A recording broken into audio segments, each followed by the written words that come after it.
और रही बात अपराधी चरित्र का व्यक्ति, मैं मनीष कुमार सिंह के बारे में कह सकता हूं कि जो आरोप लगने से कोई अपराधी नहीं हो जाता है। मैं स्पष्ट कह रहा हूं कि अगर आरोप लग गया, सिर्फ आरोप लगने मात्र से अपराधी हम नहीं कह सकते। सत्ता एक माध्यम बन चुका है।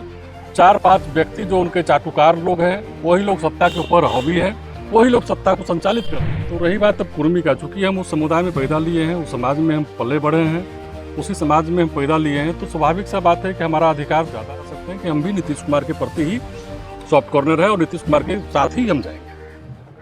विभिन्न पंचायतों में जो पारिवारिक लाभ का जो कैंप लगाया जा रहा है, उससे आप आम लोगों को क्या संदेश दे रहे हैं? जनसुराज जो अपने 5 विज़न लेकर के आए हैं, वो गारंटी के तौर पर वो परिवार लाभ कार्ड प्रत्येक पंचायत में वितरण किया जा रहा है। उनका कहना है कि अगर हमारी पार्टी सरकार में आई तो इस कार्ड के माध्यम से प्रत्येक घर में 20,000 रुपये, यानी 20,000 रुपये जैसे सीधा हम लोग समझ रहे हैं उस टाइप से नहीं, जैसे कि कहना है कि पलायन के ऊपर, पलायन रोकना है। पलायन तभी रुकेगा जब हमारे बिहार में रोज़गार होगा, फैक्ट्रियाँ लगेगी, उद्योग लगेगी, तो उसके हिसाब से 10 से 15,000 रुपया आपका एक व्यक्ति का आ गया उस कार्ड में। जो हम बेरोज़गारी हटाने की बात कर रहे हैं उसके माध्यम से मिल जाएगा। रही शिक्षा की बात उनका, प्रशांत जी का कहना है कि जो भी हम बच्चे को सरकारी में पढ़ाते हैं, उच्च शिक्षा नहीं मिल रही है, गुणवत्ता जो पढ़ाई होना चाहिए वो नहीं मिल रही है। इसके वजह से आप अपने बच्चे को प्राइवेट में पढ़ाइए। जब तक कि शिक्षा व्यवस्था दुरुस्त नहीं हो जाती है, तब तक ये परिवार लाभ कार्ड के माध्यम से हम बच्चे का भरपाई करेंगे। और हमारी महिलाएं जो घर में बेरोज़गार बैठी हुई है, 10-11 बजे तक दिन का काम करके, अगर उनका इच्छा शक्ति है कि हम कुछ करें और अपने पति का हाथ बटाए, तो 4% सालियाना ब्याज की दर पे उनको बैंक द्वारा 1 लाख से लेकर के 5 लाख तक मुहैया कराया जाएगा। और किसान भाइयों के लिए मनरेगा से जोड़ करके और उनके लिए क्या कहते हैं, मजदूर अवेलेबल कराया जाएगा। आम लोगों में चर्चा है कि प्रशांत किशोर जो संस्थापक हैं जनसुराज पार्टी के, वो विभिन्न दलों को उन्होंने चलाया और कई एक मुख्यमंत्री को भी बनाया और राज्य को भी चलाया। तो उस समय बेरोजगारों के प्रति, महिलाओं के प्रति, किसानों के प्रति ऐसा वहाँ के जो संबंधित मुख्यमंत्री हैं उनको ऐसा क्यों नहीं सलाह दिया गया? नहीं, आप उन तो बार आप सुन रहे होंगे सोशल मीडिया के जरिए कि ये तो जग जाहिर है कि वो रणनीतिकार है। अलग अलग स्टेट में, अपने स्टेट तो छोड़ दीजिए, अलग भी स्टेट में वो मुख्यमंत्री बनाने का काम किए हैं। तो वो तो सोशल मीडिया के जरिए बता ही दिए थे कि जब महाराष्ट्र में वो बनाने जा रहे थे तो उस समय वो बोले थे कि हमारे बिहार के जितने भी भाई आते हैं यहाँ रोज़गार करने के लिए, कम से कम उन्हें बिहारी कह करके गाली ना दे।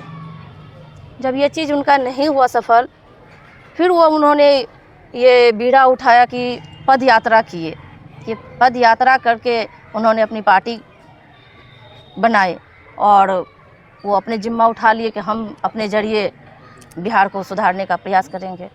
जनसुराज की तरफ से आप खगड़िया सीट पर संभावित उम्मीदवार हैं, तो क्या लगता है आपका, अगर आपको टिकट मिलता है तो आप किसको चुनौती के तौर पर लेते हैं? इंडिया गठबंधन के जो उम्मीदवार आएंगे वो, या फिर एनडीए से जो उम्मीदवार आएंगे उनको बड़ी चुनौती के तौर पर लेते हैं? कौन ज़्यादा आपके लिए चुनौती पैदा कर सकते हैं खगड़िया सीट पर? खगड़िया सीट पर हम लोग कह सकते हैं कि हम लोग का वो महागठबंधन से ही चुनौती होगा। महागठबंधन चूँकि उसका वोट परसेंट, ये तय वोट परसेंट है, इसलिए हम कह सकते हैं कि महागठबंधन से ही हम लोग का लड़ाई होगा। एनडीए हमारी लड़ाई में नहीं रह पाएगा। एक तरफ आप जनसुराज पार्टी के संभावित उम्मीदवार हैं और दूसरे तरफ आपको भी टिकट देने की कहीं न कहीं आश्वासन मिल चुका है, और दूसरे तरफ एनडीए की तरफ से नीतीश कुमार का भी प्रत्याशी यहाँ पर आएंगे, चाहे एनडीए के जो भी आ गए, लेकिन ऐसा माना जा रहा है कि एनडीए के जो भी प्रत्याशी आएंगे तो बिहार कास्टवाद पर चलता है, तो एनडीए की तरफ से जो भी प्रत्याशी आएंगे, कुर्मी बहुल क्षेत्र है, ज़्यादा बहुल क्षेत्र है, क्या कुर्मी उस तरफ मूव करेगी या फिर आपकी तरफ मूव करेगी? देखिए, ये सच्चाई है कि जातीय आधार पर तो चुनाव बिहार में होता ही आया है और होगा भी। तो रही बात अब कुर्मी का, चूँकि हम उस समुदाय में पैदा लिए हैं, उस समाज में हम पले बढ़े हैं, उसी समाज में हम पैदा लिए हैं, तो स्वाभाविक सा बात है कि हमारा अधिकार ज़्यादा है। और दूसरा कि समता पार्टी काल से जनता दल यूनाइटेड होते हुए भारतीय जनता पार्टी का सफ़र तय करते हुए हम जनसुराज में आए हैं, तो हमारा मानसिकता निश्चित रूप से एनडीए का ही रहा है और जनसुराज के संस्थापक के प्रति हमारा आस्था है। जनसुराज के संस्थापक अच्छे काम कर रहे हैं और माननीय नेता हमारे, माननीय बिहार के मुख्यमंत्री निश्चित रूप से 2005 से लेके कुछ दिन पहले तक तो हम कह सकते हैं कि वो अच्छा काम किए बिहार में, लेकिन आप सत्ता स्वयं नहीं चला रहे हैं। वो सत्ता एक माध्यम बन चुका है। 4-5 व्यक्ति जो उनके चाटुकार लोग हैं, वही लोग सत्ता के ऊपर हावी हैं, वही लोग सत्ता को संचालित कर रहे हैं। इसलिए हम कर सकते हैं कि हमारे जात के लोग निश्चित रूप से हमारे ऊपर भरोसा करेंगे, चूँकि हमारे जात के लोग हमको देख चुके हैं एक छात्र समता के रूप में।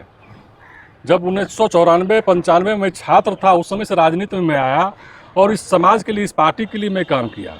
नीतीश कुमार से आज भी हमारा कोई ये नहीं है और हमारे नेता भी कह रहे हैं कि अगर किसी को चुनना पड़ेगा तेजस्वी और नीतीश को, निश्चित रूप से जब हमारे नेता कह रहे हैं कि हम नीतीश कुमार के साथ में जाएंगे, तो हम भी दावे के साथ कह सकते हैं कि अगर ऐसा स्थिति बना बिहार में, वैसे ऐसा स्थिति बनेगा नहीं, जनसुराज की 100% हम कह सकते हैं सरकार बनेगी। अगर इनकेस सरकार ना बनी तो हमारे नेता कह रहे हैं कि हम नीतीश कुमार के प्रति हमारा ज़्यादा ये होगा, तो हम भी कह सकते हैं कि हम भी नीतीश कुमार के प्रति ही सॉफ्ट कॉर्नर है और नीतीश कुमार के साथ ही हम जाएंगे। खगड़िया सीट की बात करें तो जनसुराज से जयंती पटेल जी का नाम भी खासे सुर्खियों में, और दूसरी तरफ शिक्षक नेता मनीष कुमार सिंह का भी नाम उम्मीदवारी को लेकर खासे चर्चे। देखिए, जाहिर सी बात लगता है किन की उम्मीदवारी ज्यादा मजबूत है? देखिए, जाहिर सी बातें हैं कि मनीष कुमार सिंह जी जनसुराज के शुरुआत से ही 3 साल से वो पदयात्रा के क्रम से ही चलते चले आए हैं। मनीष कुमार सिंह जनसुराज को बहुत मजबूत किए हैं, इसमें कहीं कोई दो मत नहीं है। और रही बात उम्मीदवारी का, तो हम नेता के ऊपर विश्वास करते हैं। सेंट्रल और स्टेट के टीम अगर हमको टिकट देते हैं या जयंती जी को टिकट देते हैं तो हम लड़ेंगे। रही बात मनीष सिंह का, तो मनीष सिंह को भी अगर टिकट मिलता है तो हम उनके साथ में लड़ेंगे। आपने मनीष सिंह की बात की, तो जनसुराज के जो सूत्रधार हैं प्रशांत किशोर अक्सर कहते आए हैं कि जो साफ छवि के लोग होंगे वही उनकी पार्टी में जगह रखते हैं। तो फिर मनीष सिंह पर लगातार जिस तरह से आरोप लग रहे हैं, क्या लगता है उनकी छवि साफ है क्या? मैं ये कहना चाहता हूँ, जनसुराज के बारे में आप जान रहे हैं कि वहाँ पे बहुत कुछ मापदंड है कि आपराधिक छवि, वो 1250 परिवार, ये बहुत सारी बातें हैं। और रही बात अपराधी चरित्र का व्यक्ति, मैं मनीष कुमार सिंह के बारे में कह सकता हूँ कि जो आरोप लगने से कोई अपराधी नहीं हो जाता है। मैं स्पष्ट कह रहा हूँ कि अगर आरोप लग गया, सिर्फ आरोप लगने मात्र से अपराधी हम नहीं कह सकते हैं। मैं उसको खारिज करता हूँ, उस बातों को।